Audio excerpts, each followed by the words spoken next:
A white dwarf is the final evolutionary state of stars that have a mass below about 8 times that of the Sun. They are dense, compact remnants of stars that have exhausted their nuclear fuel and have shed their outer layers, typically leaving behind a small, Earth-sized object composed mostly of electron-degenerate matter. Here's everything known about white dwarfs. White dwarfs form through the following steps. A star spends the majority of its life on the main sequence, fusing hydrogen into helium in its core. Once the hydrogen in the core is depleted, the star becomes a red giant. It expands and begins burning hydrogen in a shell around the core, and later, helium fusion may occur in the core, producing carbon and oxygen. For stars with a mass below about 8 solar masses, the outer layers of the red giant are eventually expelled, forming a planetary nebula, while the core contracts.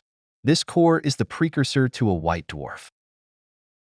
After the planetary nebula dissipates, the remaining core becomes a white dwarf, which cools over time but no longer undergoes fusion.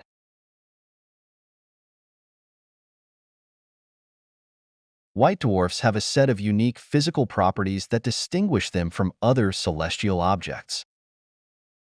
The mass of a white dwarf is typically between 0.1 and 1.4 times the mass of the Sun. The upper limit is known as the Chandrasekhar limit, approximately 1.4 solar masses. If a white dwarf exceeds this limit, it cannot remain stable and will collapse, potentially leading to a supernova. White dwarfs are extremely compact. Despite having a mass similar to that of the Sun, they are only about the size of Earth, roughly 7,000 to 14,000 kilometers in diameter. This makes them incredibly dense. The density of a white dwarf is extraordinarily high. A teaspoon of white dwarf material would weigh about 5.5 tons, 5,500 kilograms, on Earth. This is because the matter inside white dwarfs is in a degenerate state. White dwarfs are supported against gravitational collapse by electron degeneracy pressure, a quantum mechanical effect described by the Pauli exclusion principle. This principle states that no two electrons can occupy the same quantum state, so as the core contracts, the electrons resist further compression, stabilizing the star.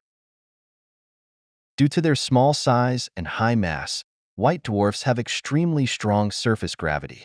The gravitational pull on the surface of a white dwarf is about 100,000 times stronger than on Earth.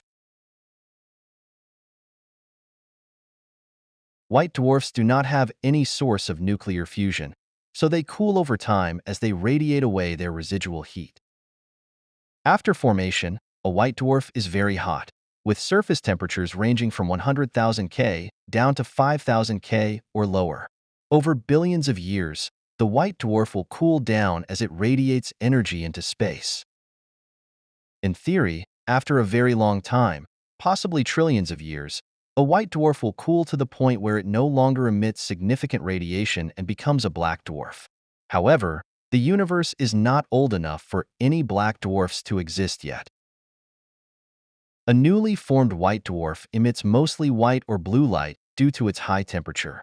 As it cools, its color shifts toward red, and it becomes less luminous. The luminosity of a white dwarf is low compared to stars, as they radiate through residual heat rather than nuclear fusion. White dwarfs can be classified based on their composition and the presence of various elements in their atmosphere. Carbon-oxygen white dwarfs, CO white dwarfs, these are the most common type, consisting primarily of carbon and oxygen. They form from stars with initial masses between about 0.5 and 8 solar masses. Helium white dwarfs. These are composed mostly of helium and form from stars that never reach the temperatures needed to fuse helium into heavier elements. Helium white dwarfs are typically formed in binary star systems, where mass transfer from a companion star strips the outer layers before the core can fuse helium.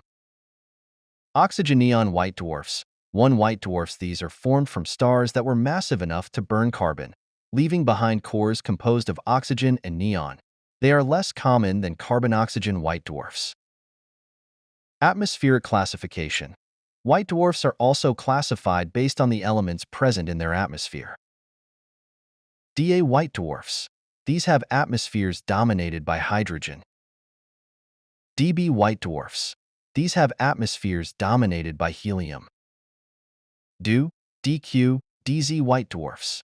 These have atmospheres with trace amounts of heavier elements like carbon, oxygen, or metals. White dwarfs are often found in binary star systems, where their interactions with companion stars can lead to interesting phenomena. In binary systems where the white dwarf has a close companion, it can accrete material from the companion's outer layers. The accreted material forms an accretion disk around the white dwarf. If enough hydrogen is accumulated on the surface of a white dwarf, nuclear fusion can reignite temporarily, leading to a sudden brightening known as a nova. The process does not destroy the white dwarf, and it may experience repeated nova outbursts. If a white dwarf in a binary system accretes enough mass to exceed the Chandrasekhar limit, 1.4 solar masses, it will undergo a runaway thermonuclear reaction, resulting in a Type I supernova. This completely destroys the white dwarf, and no remnant is left. Type I supernovae are important as standard candles for measuring cosmic distances because their luminosity is predictable.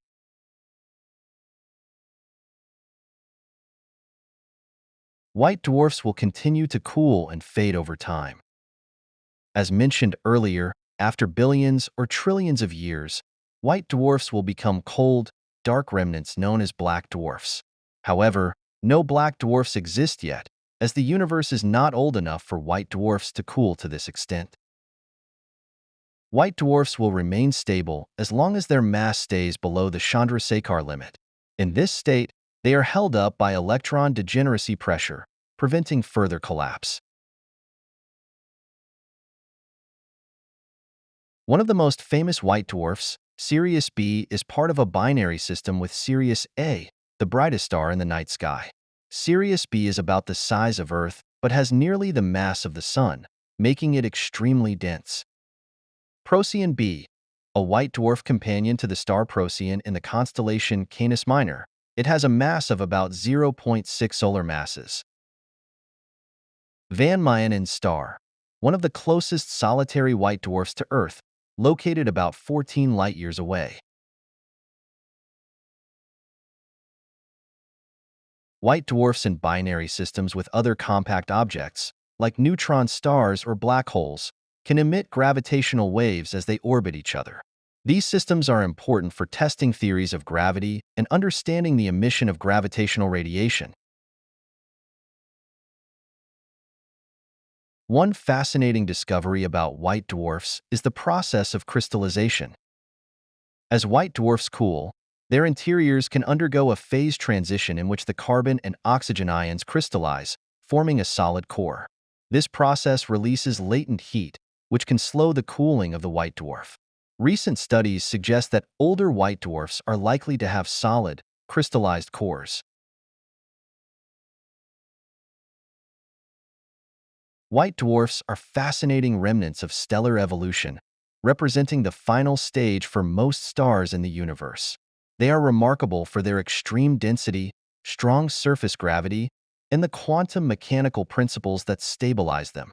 Though they no longer undergo nuclear fusion, their study provides valuable insights into stellar evolution, the future of the cosmos, and fundamental physics, especially in binary systems where their behavior can lead to novae or supernovae. As they cool over billions of years, white dwarfs will eventually fade into black dwarfs, marking the end of their long journey through the universe.